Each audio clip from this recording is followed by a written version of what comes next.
Salut à toutes et à tous, j'espère que vous allez bien. Alors, on a déjà vu les tableaux dans cette série de vidéos sur les langages C, mais ce que je ne vous ai pas dit sur les tableaux, c'est que en fait, les tableaux sont des pointeurs. Ok? Les tableaux sont des pointeurs en réalité. Je vais vous prouver cela. Pour déclarer un tableau, j'espère que vous vous en rappelez. C'est quoi? Je fais par exemple int t. Je peux par exemple initialiser mon tableau en faisant comme ceci. Entre crochets, je mets égal, je mets les accolades. Je peux mettre par exemple ici 1, 2 et puis 3. Ok? Si on se rappelle de ce que c'est qu'un pointeur c'est quoi? C'est une variable dont le contenu c'est une adresse mémoire, n'est-ce pas? Très bien. Tentons de voir si je sais d'afficher mon tableau en faisant comme ceci, pourcentage P. Je mets ici anti/n et je mets ici virgule T. OK. Ici, vous voyez bien que j'ai mis le nom de mon tableau. Ici, j'ai mis T. Si je tente de voir quel est le contenu de mon tableau, vous allez voir, je vais tomber sur une adresse mémoire. Parce qu'on a dit un pointeur, c'est une variable qui fait quoi? Qui contient une adresse mémoire. Regardons. Donc, ici, le nom du fichier, c'est pointeur.c-o prog et ./prog. Regardez. Vous voyez, je tombe sur quoi? Une adresse mémoire. Écoutez, je vais... ne pensez pas que si je fais ceci, je vais toujours tomber sur une adresse mémoire. Par exemple, si je déclare une variable simple comme ça, et je lui donne la valeur 5. Et je vais mettre ici le A. Vous allez voir ce qui va se passer. Je vais compiler et exécuter. Déjà, on tombe sur une erreur. Et de toutes les manières, je tombe toujours sur 0x5. Donc, je tombe toujours sur la valeur 5. Je ne tombe pas sur une adresse mémoire. Contrairement au tableau, lorsque j'ai tenté d'afficher mon tableau par son nom, comme ceci, je tombe sur une adresse mémoire. Et si par exemple je souhaite connaître le contenu de mon tableau, on va tenter de voir si qu'est-ce qui va se passer lorsque je vais faire pourcentage T, d'afficher pourcentage T avec étoile T. On va voir qu'est-ce qui va se passer. Voilà. Ok. Malheureusement, le tableau n'est pas affiché en entier. On a seulement la première valeur 1. Je vais vous prouver que c'est vraiment la première valeur. Je vais changer ici le 1 en 10. Je vais recompiler et exécuter. Vous voyez, je tombe toujours sur la première valeur à l'indice 0 qui est tout simplement 10. Vous pouvez vous demander, mais si on ne peut obtenir que la première valeur de notre tableau en l'utilisant comme un pointeur, c'est vraiment du gâchis. Est-ce qu'il n'y a pas une manière pour obtenir toutes les autres valeurs de notre tableau en utilisant cette notion de pointeur-là? La réponse est oui. Sinon, ce serait vraiment dommage. Si par exemple je souhaite obtenir par exemple 2 à partir de mon tableau en utilisant la notion de pointeur, c'est très facile. Je vais me poser une question. Quel est l'indice de 2 dans le tableau? C'est combien? 10 est à l'indice 0, donc 2 est à l'indice 1. Donc pour obtenir 2, ce que je vais faire, je vais mettre comme ceci mon étoile. Je vais mettre ici entre parenthèses, je vais mettre T et l'indice est 1, donc je vais mettre ici plus 1, comme ceci. Ici, je vais faire le clear et je vais relancer, réexécuter. Vous allez voir, on va tomber sur 2. Vous voyez, on est tombé sur 2. Si je veux tomber sur, par exemple, 3, donc 3 est à l'indice combien? 3 est à l'indice 2. Donc, je vais mettre ici T plus 2. Et ici, je vais faire comme ceci. Voilà, vous voyez? Très bien. Donc, c'est comme ça que vous pouvez faire pour voir le contenu de votre tableau. Par exemple, si je souhaite afficher tout le contenu de mon tableau en utilisant une boucle, ok, et la notion de pointeur, ce que je vais faire, je vais mettre ici par exemple pour i allant de 0, point virgule i inférieur à par exemple le nombre d'éléments c'est 3, point virgule i plus plus, et ici je vais déclarer le i bien entendu, int i, et je vais faire comme ceci, printer pourcentage t, et ici je vais mettre ici t plus i. Donc lorsque le i sera à 0, eh bien ce sera comme tout simplement t plus 0. Donc c'est la même chose que tout simplement étoile T comme ceci. Donc ceci, c'est encore ceci. Étoile T plus 0, comme ceci.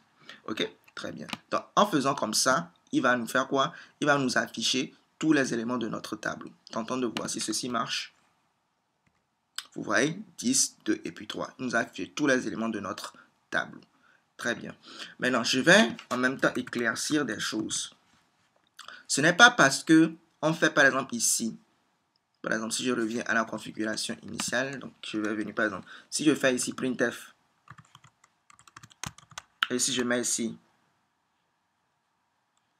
si par exemple je tente d'afficher pourcentage D, et je mets ici étoile, par exemple T plus 1, ne pensez pas que, ok, ici je mets de la virgule, ne pensez pas ici que, ne pensez pas que, en fait, il va prendre peut-être l'adresse, ok, par exemple, on sait que T contient une adresse, ne pensez pas qu'il fait en fait l'adresse là plus 1, ok, je vais pourquoi pas mieux m'expliquer, je vais mettre ici pourcentage P, et ici, ce que je vais faire, je vais tenter d'afficher d'abord le T, comme ceci, et ensuite, je vais tenter d'afficher T plus 1,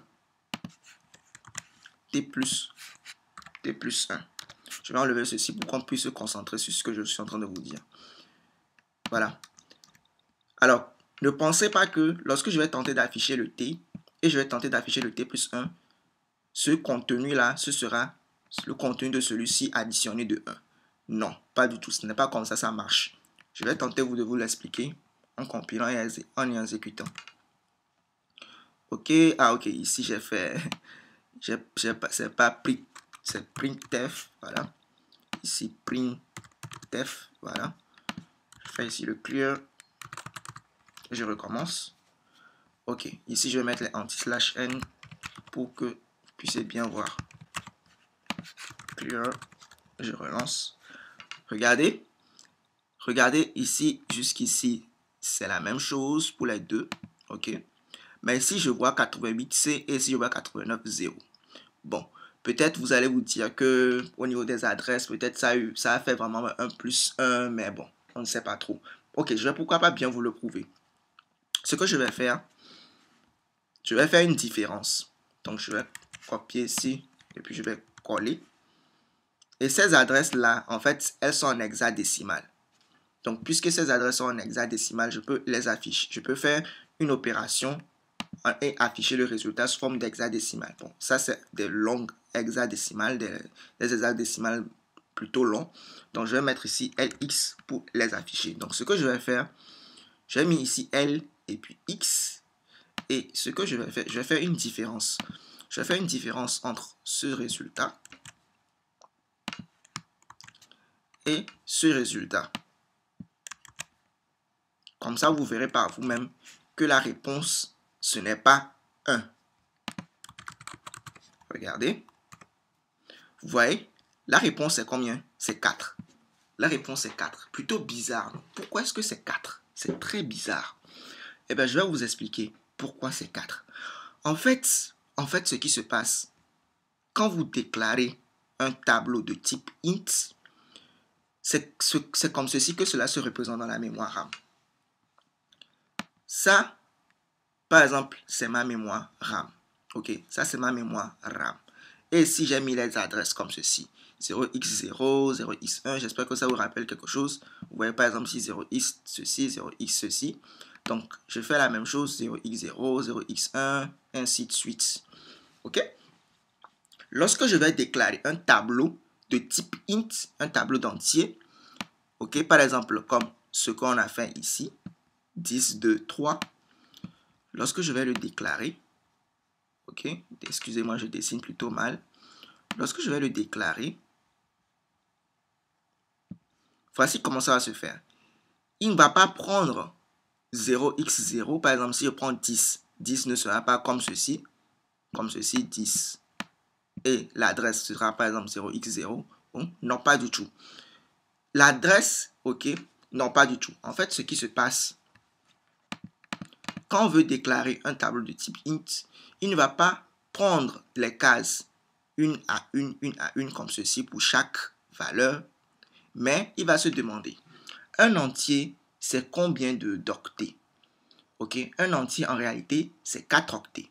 Ok, et au niveau de la mémoire RAM, pour un octet, c'est une case comme ceci. Donc, par exemple, si je prends ceci 0x0, cette case comme ceci, cette case fait en fait un octet.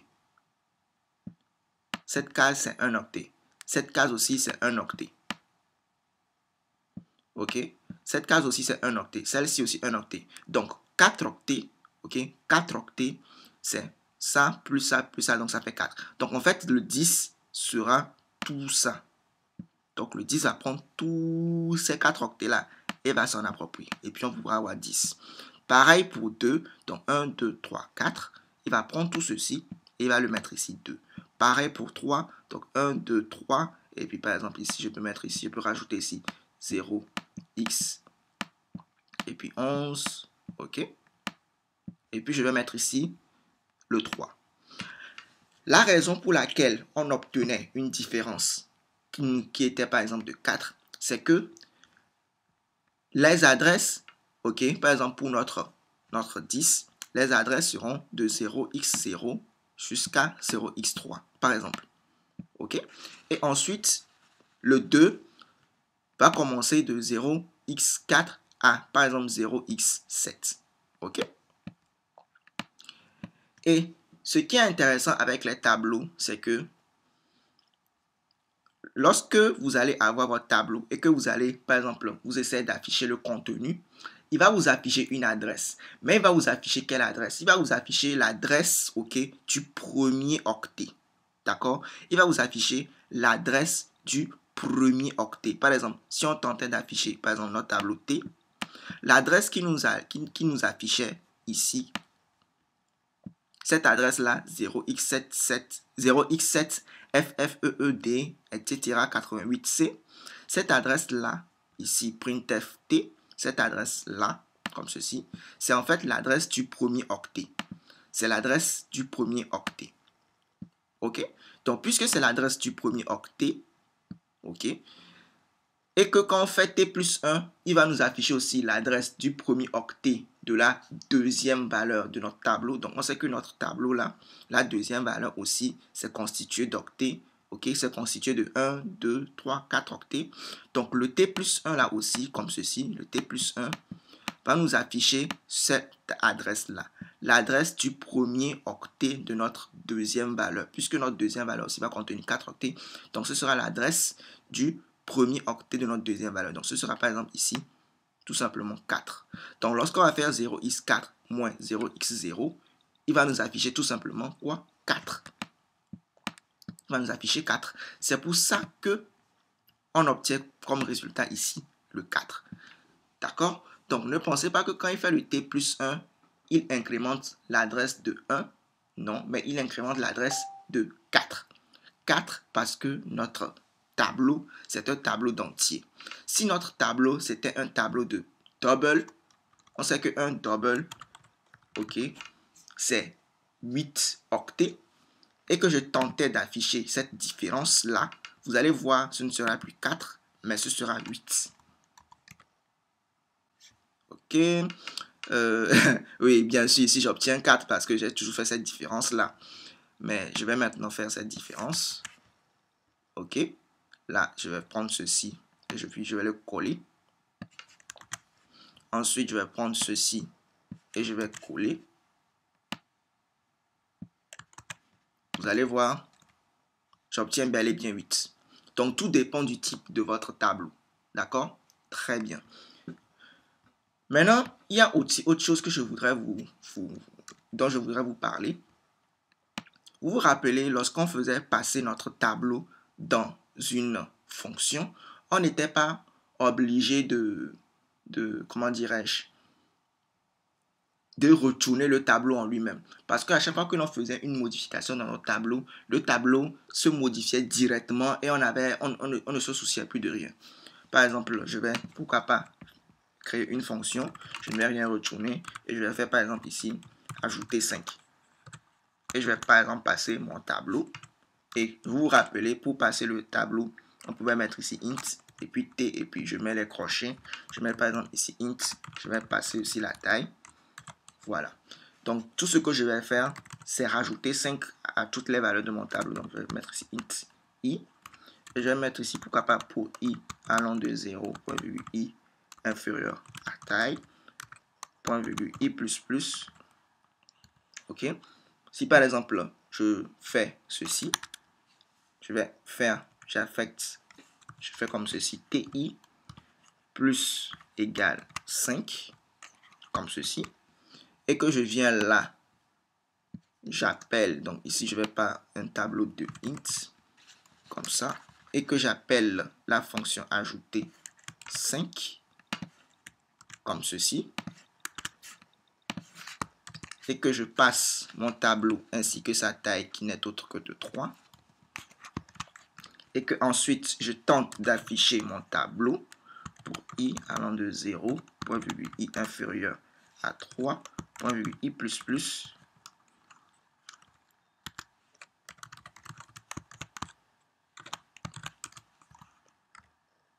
d virgule i, comme ceci. Je vais déclarer le i. Voilà. Vous allez voir, notre tableau sera bel et bien modifié. Regardez par vous-même. Ok, ici je vais mettre le anti-slash n.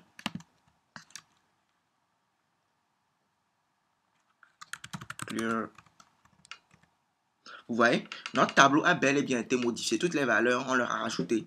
On leur a rajouté quoi? Tout simplement le 5.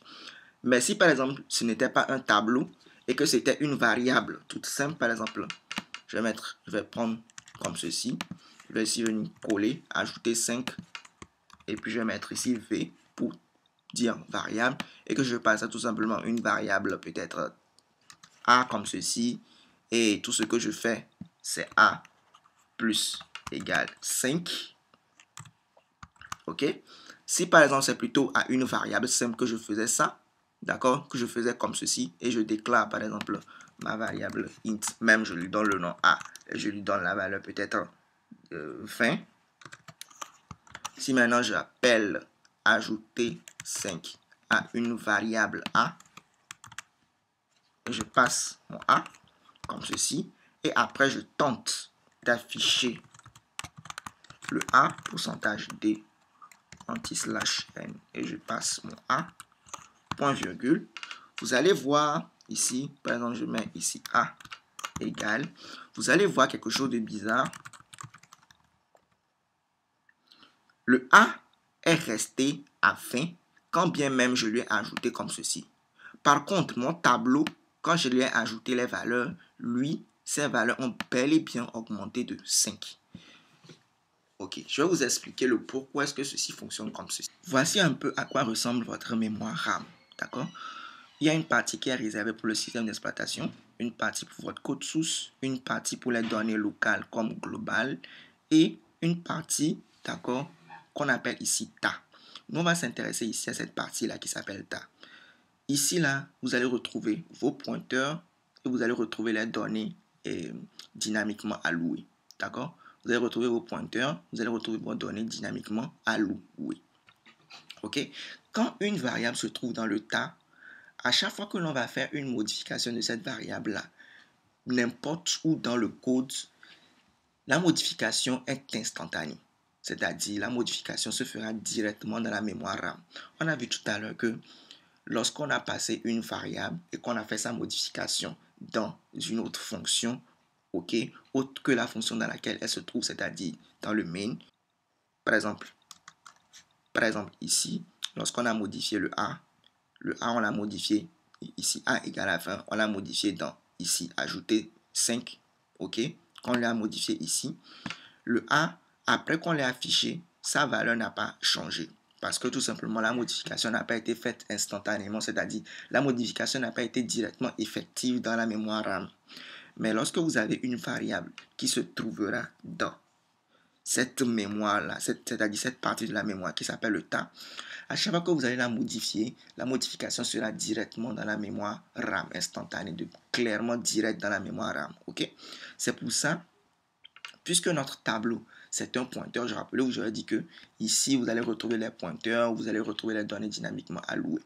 Puisque votre tableau, c'est un pointeur, ok, la modification est instantanée, la modification, elle est directe, claire et nette, ok, direct, pas trop souci.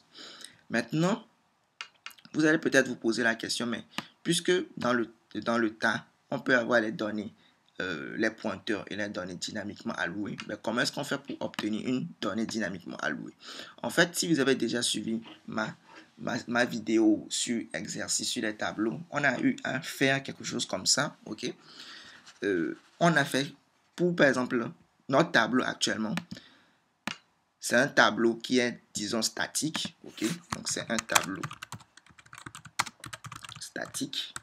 Mais vous pouvez également obtenir un tableau dynamique. Comment est-ce qu'on fait pour obtenir le tableau dynamique là? Pour le faire, en réalité, au début, il faut deux choses. Il faut d'abord inclure cette bibliothèque-là, stdlib.h, parce que c'est elle qui contient toutes les fonctions pour les allocations dynamiques. Okay? Donc, on va faire ce qu'on appelle une allocation dynamique. Et si je veux que mon tableau ne soit pas un tableau statique et je veux qu'il soit un tableau dynamique, je peux faire quelque chose comme ceci. Donc, je vais venir ici, je vais déclarer un autre tableau. Donc, td pour dire tableau dynamique.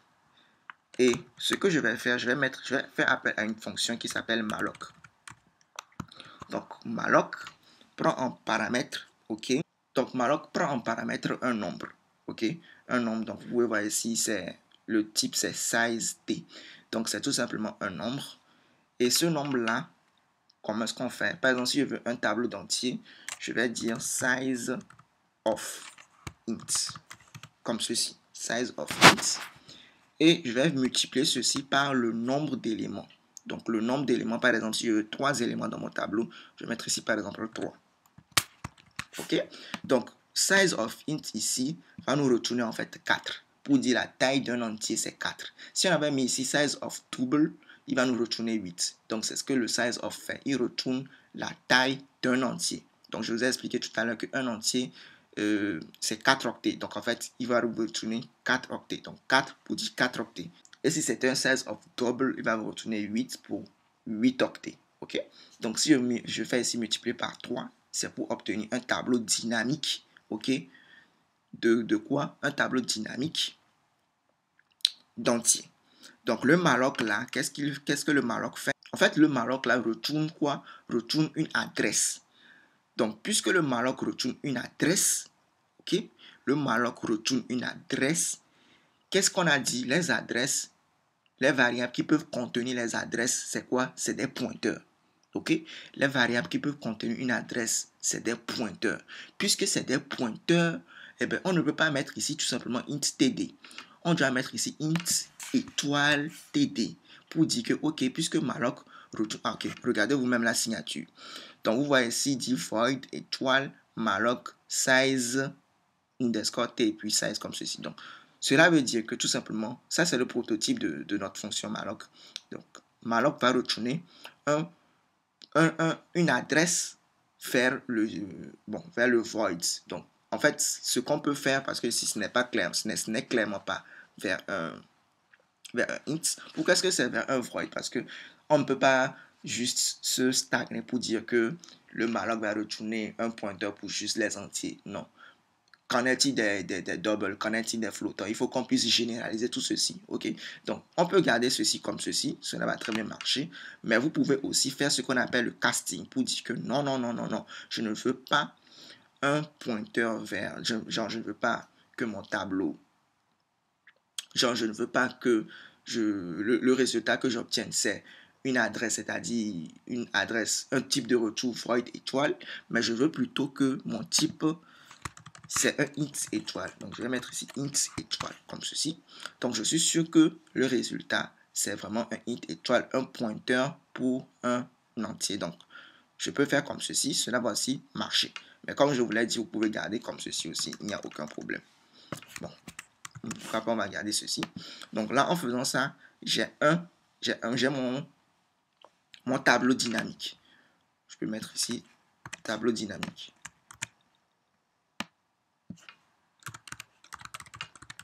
Voilà. OK? Et pourquoi pas, je peux, par exemple, je peux lui donner, par exemple, TD0.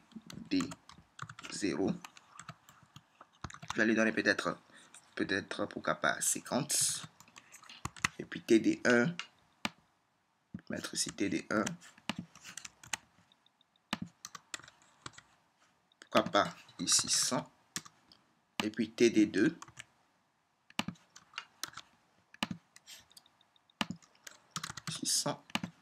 et puis TD2. Pourquoi pas ici 200. Ok, donc je peux même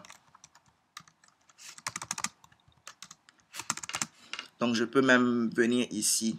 Et bon, ici, je pense qu'on n'a plus besoin de tout ceci. Je peux venir ici et tenter de l'afficher. Je vais enlever tout ceci. Déclarer mon I ici. Et afficher mon TD, comme ceci. Je mets le clear et je fais compiler. Vous allez voir, ceci va aussi également fonctionner. Donc là, j'affiche mon tableau TD. Vous voyez, ceci marche également. Si par exemple, vous voulez voir le size of int, ce que ça donne pour que vous soyez sûr que c'est vraiment 4. Donc je peux mettre ici printf %d anti/n. Et si je colle, je mets ici size of int égale. Je fais ici le clear. Je fais ça. Ok, ici il dit que le type c'est un LU, pourcentage LU. On va lui donner le pourcentage LU sans problème. Clear, je lance. Vous voyez, ça donne 4. Si j'ai mis ici size of double, ici je mets ici double.